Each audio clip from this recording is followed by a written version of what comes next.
We had a wonderful session based on the Kathopanishad. Based on the problem of death, the query starts. Swami Vivekananda tells beautifully in a lecture, till the death is there, till the death is there, no one can get away from religion or spirituality. So religion and spirituality is must. Of course, religion means I'm using from the spirituality point of view, not in the from the do's and don'ts point of view. A spiritual seeker, two spiritual seekers, they were friends. Two spiritual seekers, friends, they were friends. They went to a guru or they went to a spiritual teacher. And the first person asked, Revered sir, I am suffering. What should I do? Or is there any tidbits? Is there any way where I can get out from this suffering or sorrow, whatever? Probably he was thinking, what to do? Sorrow is a common, we have to endure, we have to bear, we are helpless. It is a nature's creation. He was thinking, or he thought probably he will give some mantra, sacred chanting, so that by which we can do some chantings. Or he will bless me, he will create some miracle so that I'll be free from all the sufferings or whatnot. I will have a experience, not digital experience, spiritual experience. But he told a simple, straightforward answer. My dear, give away that I, then you will not be suffering. What do you mean by that? Give away the suffering. That was the question. It came to the disciple of mind.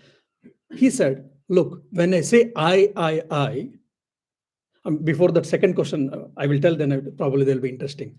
The second person asked, Revered sir, how can I experience the truth? First, the fellow said, both are friends. First fellow asked the question, sir, how can I end my sorrow? He said, give up your I, you will be free from sorrow. The second person asked the question, sir, how can I experience the truth, or self, or consciousness? He said, experience who is that I, then he will understand. Both looked at each other. Both looked at each other and they said, is it this teacher is making buffoon? In the first question, he's saying that give up the I. And second question is that experience that I, that's the truth. So both probably they started scratching their heads. We are already confused and he's adding our confusions. Then the guru understood, the teacher understood the limited understanding or whatever. Then he said, okay, look, what do I mean by that? In the first question, when I say that I am suffering, or I am morose, I am sorrow, I'm experiencing sorrow quite a few times, how much ever, why we are suffering? Because I am suffering, yes, but that I represents, or that I is connected to what? With the body and mind. Sometimes I think the body, sometimes I think the mind, I am the mind, sometimes I think I'm the thought, sometimes I think I'm the emotions. Simple example. Whenever I go for a walk, when I go in front of a spa, there's a great temptation for me, that is Snickers. I have to exercise my discrimination there. Knowingly, unknowingly, my body becomes active and my stomach becomes active. And he says, oh, you are hungry. Why don't you go and grab a Snicker? I have to keep on discriminating. No, you had enough calories, don't better not and all. So I have to use discrimination. Now a friend of mine or some else XYZ who accompanied with me and we had a Snickers, never mind. But he is also coming along with me and he doesn't have that problem because probably he doesn't like Snickers or he likes something else. So he doesn't have a problem. Now, whether the problem is in Snickers? No. Problem is where? It is in my mind. Why? Because I desire Snickers. So eating Snickers, my calories can go increase or whatever. So I have got a problem. So that's what when we mean body, there is no problem with the body. Body will have its own ups and downs and fine. There is no problem with the mind. There is no problem with the world. But how we react, how we respond is what the problem is. Now, the problem of suffering, which has been discussed in detail in Buddhism, there are different facets, has been discussed, very high philosophy is there. I'm not going to that. Just I will tell. For example, we all suffer. We all face sorrows. Most of us, we are instinctive in nature. We think, oh, suffering, I want to get rid of suffering. I want to get rid of suffering. After making few attempts, some of us, we become pessimistic or negative in attitude.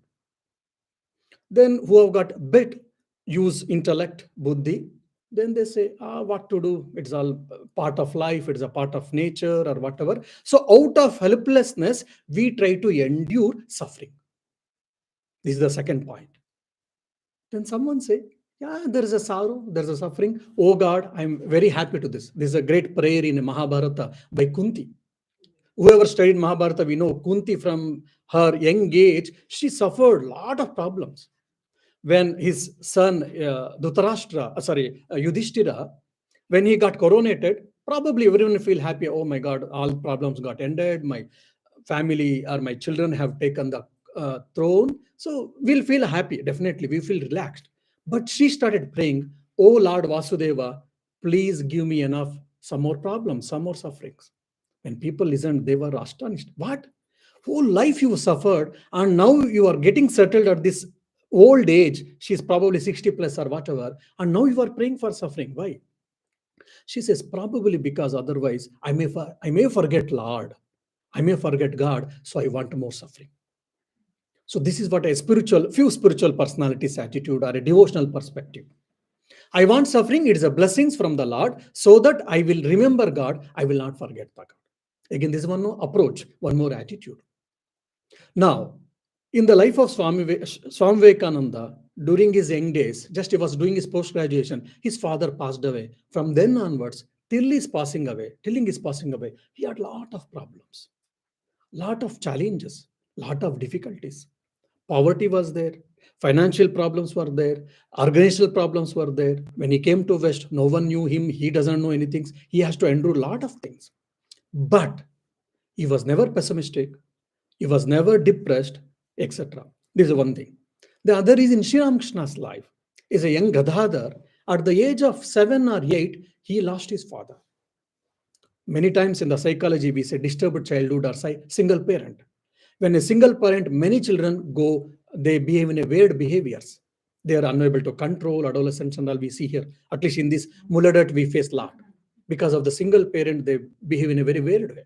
Now, in Sri Ramakrishna's case, because his father passed away, neither he became negative, nor he went into any wrong habits. Rather, he accepted this universal truth and he became more and more contemplative. He started thinking, okay, death is certain. That means, then what is the truth? He started becoming meditative at the age of 8. Same thing in the case of Buddha.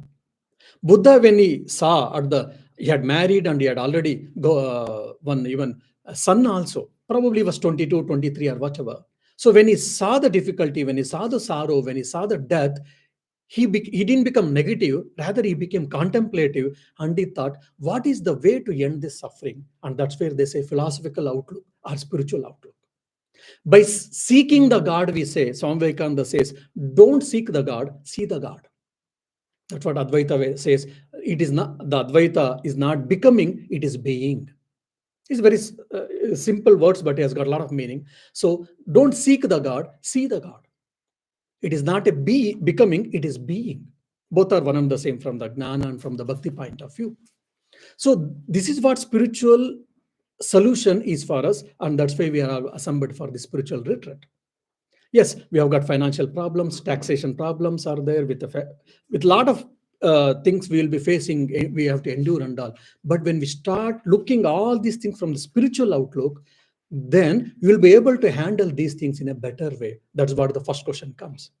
Because I have attached myself with my body and mind, I'm obsessed with the world and objects and all. That's the reason I'm unable to enjoy. And whereas the spiritual person, for an example, Swami Vivekananda says beautifully, when a Westerner mocks at him, he says, I know better than you to squeeze the orange and enjoy. What does it mean? Staying in the world, I can enjoy more. Enjoy more means not a pleasurable thing or a sense pleasure gratification, rather it is a blissful. So in the first is, so give away the I means detach yourself from that body and mind. Now, how to put into practice? So look this body and mind as an instrument. We are all having a mobile. Suddenly mobile fell down. Screen guard went bad. Oh my dear. I immediately put a status, I am feeling morose. That's what youngsters we see, isn't it? A recent survey has told, even youngsters can stay without food, but they cannot stay without electricity and internet. So we are all obsessed with the mobile. So now, okay, mobile has got its own utility, and it is a thanks for mobile and all, no doubt. But mobile is an instrument. We all know that. So when you know that it is an instrument, you can use it in a better way. And not only that, when you know mobile and its functions more and more, then probably you can take the advantages in a better way. So similarly, when you start looking your own body and mind as an object, as an instrument, you'll be able to detach and you'll be able to experience the peace within and without in a better way. The moment you attached, it is not possible because your mind is blocked, your vision is blurred, your thinking is blurred. Simple example, I give this common example always. One is when we were when I was small, I had a younger sister. My father got me a toy, or two toys basically. Toys were made up of same material, same size, same shape, except color. So one was pink in color, the other is blue in color. Now, I like blue color. I said, my dear father, I like blue color, so I take blue toy. Sister said, no, I also like blue color. I want blue color toy only. And I said, no, I'm senior, I'm elder, so I want to give, please give me. Then father said, no, you being the senior or elder, you understand things, so please give it to your younger sister. Then we start crying and we start quarreling or whatever. This all we have experienced, all of us, isn't it? Now 25 years over and we all grown. Similar incident happens in our house or in the vicinity, in the neighborhood. Now, when you witness the same incident or similar incident, you laugh at it. Now, there is no change in the toy.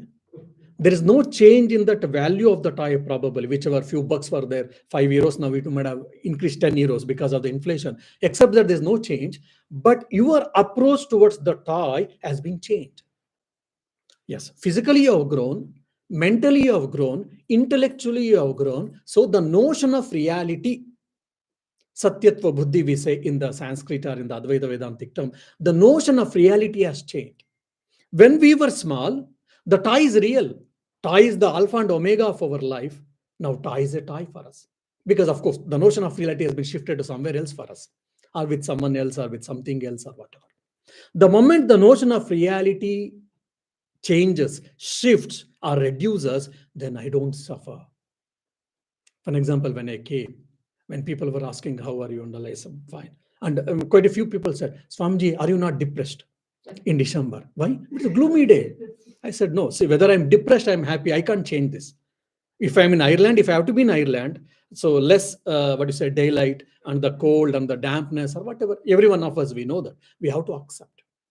But instead of that, if would have like Eastern Europe or like Asia, if we have good sunlight or good little more temperature, at least double-digit temperature, we'll be happy and all. We think, most of us, especially who comes from India or Asia. But I can't change it actually. So accept it and transcend it. So when you more and more detach yourself from your body and mind, the external situations might not change. You say, for example, you got a problem in the house from your neighbors or with your working atmosphere, someone XYZ. Things might not change, they might not change, but you will change because of that. Your reaction towards that, the intensity of the problem reduces, you will be able to live objectively, happily, or blissfully. That's what I mean when the first question, give up that I, means that pseudo I, which is attached with our body and mind. That's what, when you understand this, when you put into practice, what happens? What Advaita, Vedanta, or what the spirituality or the philosophy does, it enables our mind to travel from what to so what. What? Did he say that? What? Did she does that? That's how we all express, isn't it? But if you go to a philosopher, he said, is it so? So what? What, so what? It's simple, but there's a heaven and hell of difference in our mental attitude or approach towards the life and the problem. That's what we can see in all the great peoples. Buddha, or Swami Vivekananda, or Saint Francis of Assisi, for example. Saint Francis of Assisi, we all know, it's a beautiful story. Saint Francis of Assisi is such a mystical person. Yes, he came out and he did practice spiritual practice and all. Then finally he wanted to have his own church. He went to the Rome. And among the cardinals, two were okay and two were not okay, and Pope was happy, and Pope and two cardinals voted. As a result, he got the permission to start his own church. With all difficulties, he started their church. And finally, his own disciples kicked out the St. Francis of Assisi from his church, his own church. He and his friends who were their pioneers at the beginning, they didn't feel bad. They came out and they were happy. I started this church and I've been kicked out. What is this? He didn't think, because no attachment.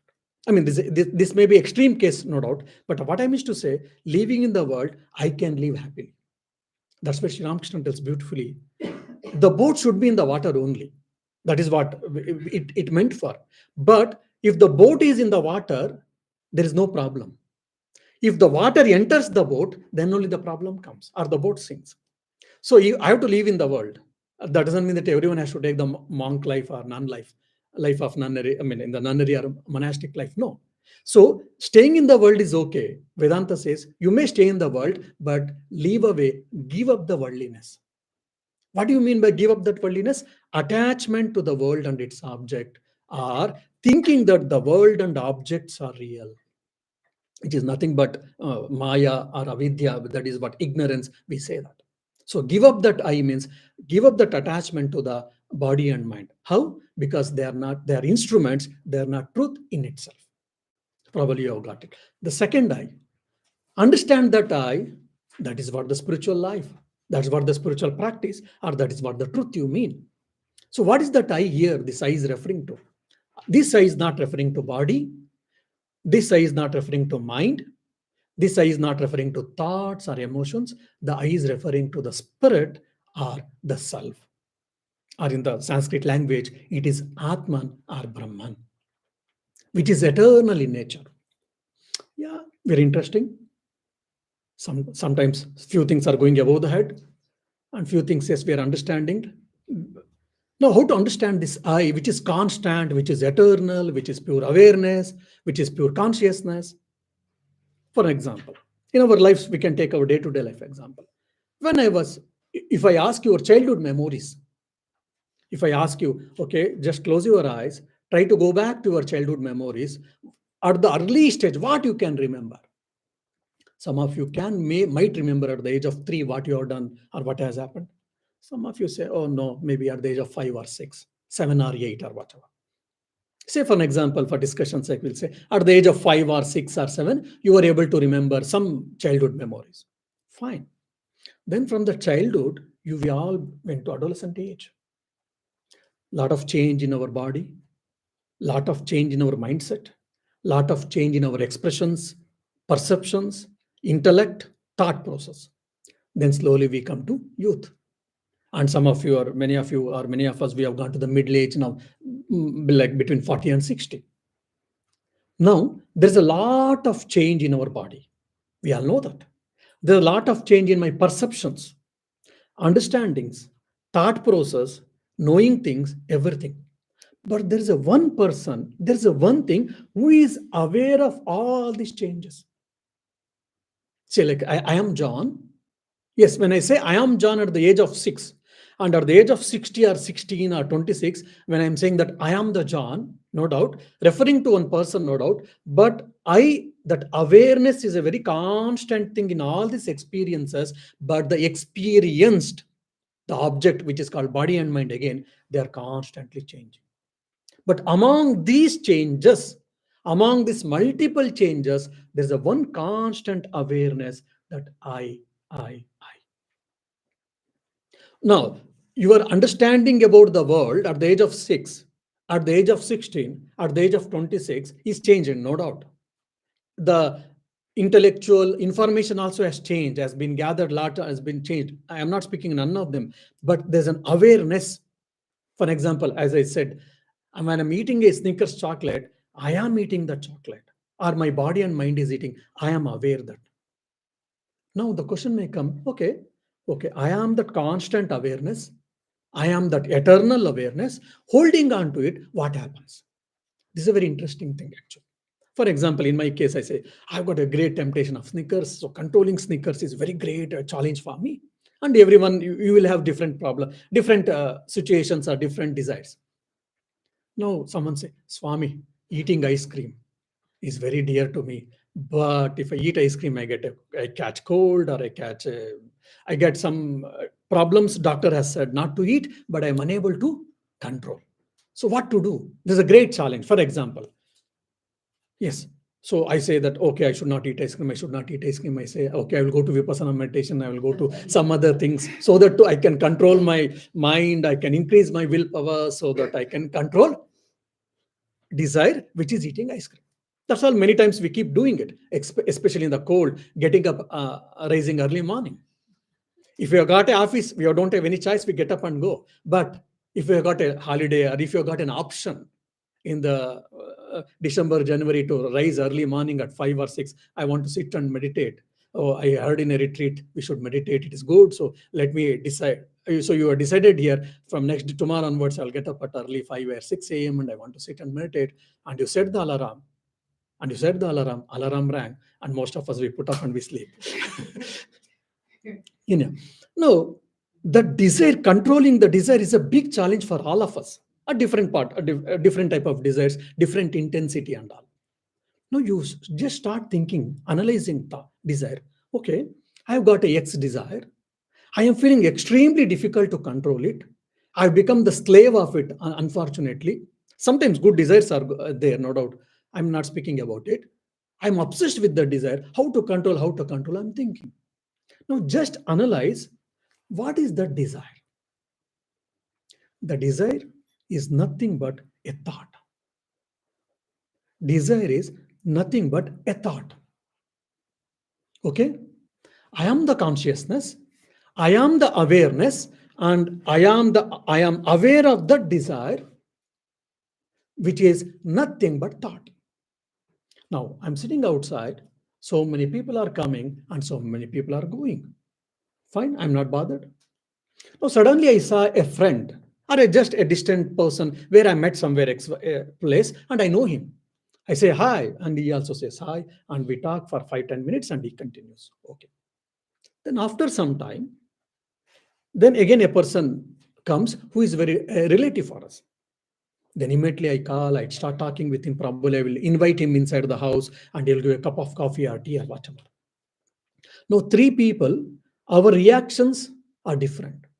Because the first one, I don't know XYZ, who is that? Tom, Dick, and Harry. So I didn't bother. I didn't attach myself there. So I let go things. The second is, yes, I know little him. That's the reason I said hello, or 1 or 2 minutes we spent each other. And the third is, because he's my relative, is my friend, or he was a close person, I invited him, I fed him, or whatever we discussed, and etc. So similarly, for an example, a thought came, a desire came. Now, if I start practicing the witness, I am aware of the thought, I am not the thought. I am aware of the thought, I am not the thought, and let the thought come and go, just like onlooker. Then what happens? It is very strong at that given point of time, actually. Maybe a minute, maybe a second, maybe a few seconds. The moment when you don't attach yourself, you don't attach your will to that, then the thought subsides. You make yourself experiment this. A desire has been come in your mind, you want to control it, then you start analyzing. It may not be easy for us at the beginning. The desire is nothing but a thought. Then understand that you start observing the witness towards that thought, and if you don't attach yourself to that thought, if you don't attach yourself, your will to that, immediately the thought subsides. It might take few moments, few seconds. Now, the moment you attach to that, then the problem comes. Then all ups and downs and controlling and turbulations, all difficulties will come. So that's where Buddha says, and the Vedanta says, hold on to that awareness always. Hold on to that awareness always. Hold on to that consciousness always. So that what happens? You will be seeing the entire world as an object, and you are the subject. That's what Dugdhya Viveka, one of the Advaita Vedanta text, it speaks of. I am the Druk, I am the seer, I am the experiencer. The world, the body, the mind, all the objects are experienced. I am the experiencer, they're all experienced, including my body, mind, thoughts, and etc. So that's where the second answer was given by the teacher is, experience that I, who is that I, then that is what the spiritual life is, spiritual practices. Now when we hear all that, I can see by seeing some of your faces, you are already feeling, yeah, it is very simple, very grand, look, blah, blah, all these things. But when you put into practice, oh my dear, that's all our experience says, or that's how our understanding is says. Yeah, truth is very simple, truth is very profound, simple and profound, but difficult to practice. Why? Because we are not simple. Truth is simple, and why we are not able to put into practice? But because we are not simple, we have added so many garbage or trash in our mind in due course of life, and we have made ourselves complicated or complex personalities. As a result, we are not able to experience it. Now, what to do then? You should keep on coming to retreat like this.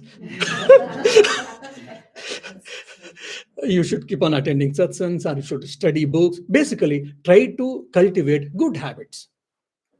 By trying to cultivate good habits, which is called abhyasa, what happens? By cultivating good habits, you are away from the wrong habits. By trying to cultivate good habits like meditation, prayer, or attending satsangs, or reading books, or contemplation, or exercise, or whatever you say, pranayama. By cultivating good habits, so much time, so much amount, you are away from the negative thoughts. First point. So by putting antivirus program, you are free from the virus. Okay, I put the antivirus program in my mobile or in my laptop. I'm free from virus, but at the same time, I can use it for some nonsense things. So there, okay, you are, by cultivating a good habit, you are trying to prevent from wrong habits, from wrong thinking, wrong doing. And not only that, by doing good habits, you are filling your mind with a good thoughts time and again.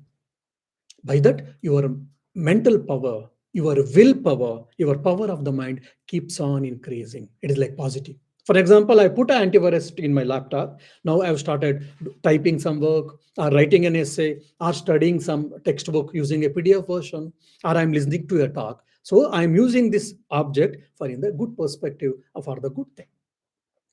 And not only that, the mind is like a container, fixed container. Now it has got a good water, bad water, garbage and all. Now I want to clean it. It is very high. I'm not able to even remove the, just like if there's dirt, we take a container, we remove all the dirt, we clean it, we scrub and we clean it, and afterwards fill with the desired good thing. Now, can I do with that with my mind? I cannot do that. Then what to do? Keep on filling with the good water. Okay, I keep on adding the good water, but I see the output is what? Bad water. Yes, then what to do? Hurry, I'm adding good water, but I'm getting the output is bad water. Yes, because there's a lot of dirt and trash in that. Then what to do? Keep on adding good water, keep on adding good water, keep on adding good water, which is nothing but spiritual practice. How much? Till getting clear. It might take 1 month, it might take 1 year, it might take one life, it might take few lives. Then what to do? Keep on adding good water. Then what happens? At some point of time, your container called mind is filled with the good thoughts completely, or to the larger extent. Then you will be able to experience who am I. We all know the truth. It is not for none of you. It is a new thing for all of you. Whatever I told, everything you knew, including me. But we are not able to experience it. Why? Because there is a trash in the container called mind. So we are not able to see the reflection. So all our sadhana is what? From the Gnana point of view, from the Gnana Yoga point of view, it is removing the ignorance. And if you, from the Bhakti point of view, from the devotional point of view, say, I will crush my ego and I will become the fittest instrument in thy hands. That is called Sharanagati or surrender. So every philosophy has got a few presumptions or a particular approach. So they use a different language in a different perspectives. But as Swamiji told at the beginning, the truth is same. Our truth is one. We are approaching in a different paths, or different terminologies, or different perspectives, or different approaches. And when you understand all that, what happens? I tell, Buddhu in a Indian vernacular language, Buddhu means dull-headed, dumb and all.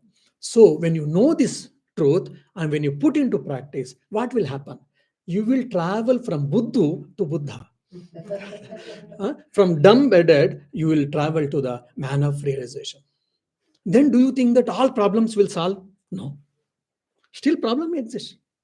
But you will not be carried over. Then you will say, yeah, so what? You might have to maintain your bank balance. You have to maintain your tax problems and other problems, even after Brahmagnani, if it has to stay in the world. But then what happens? You will not be reactive. because the notion of reality has been shifted from the world to the God, or from the matter to the spirit, or from the body mind to the self.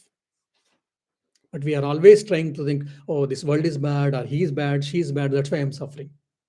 There may be some truth in that, I don't know, but the thing is that it is all in my mind. So then what to do? Stop expecting, we say, and which is not at all possible for any one of us.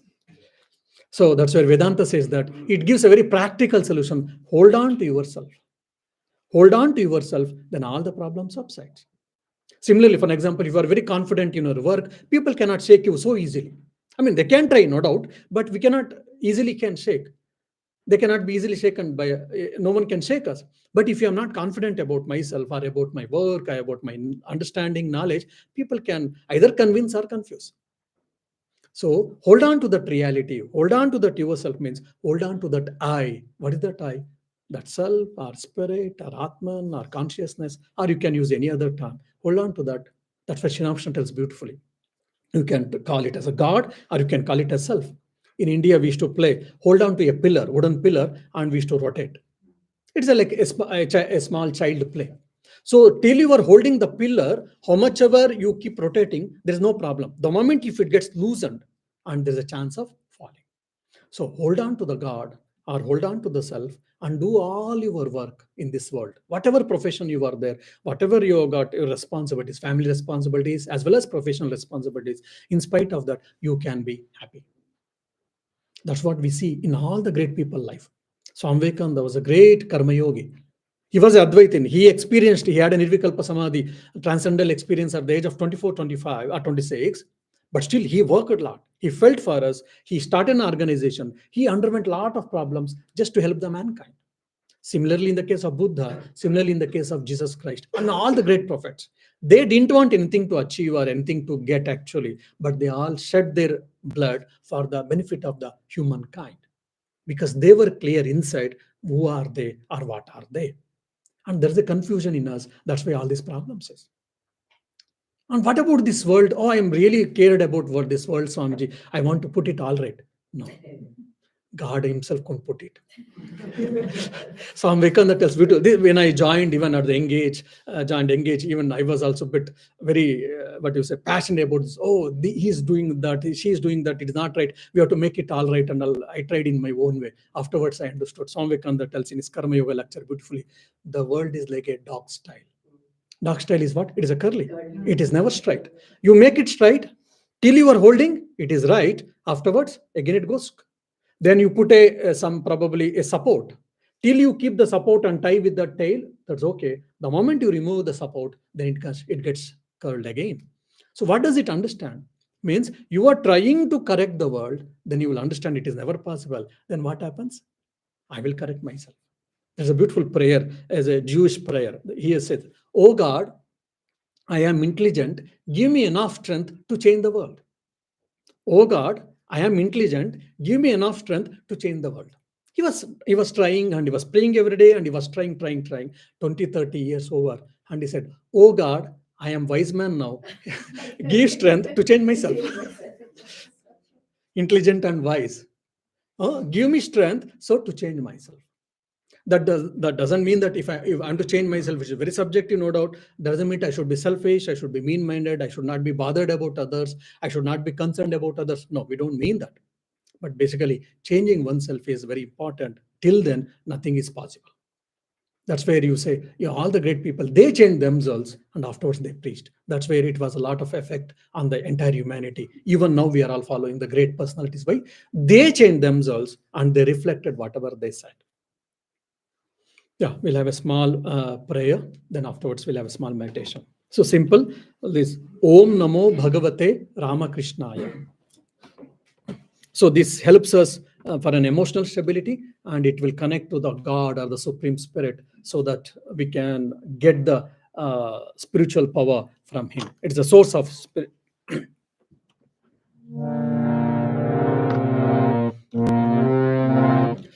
Om Namo Bhagavate Ramakrishnaya. Om Namo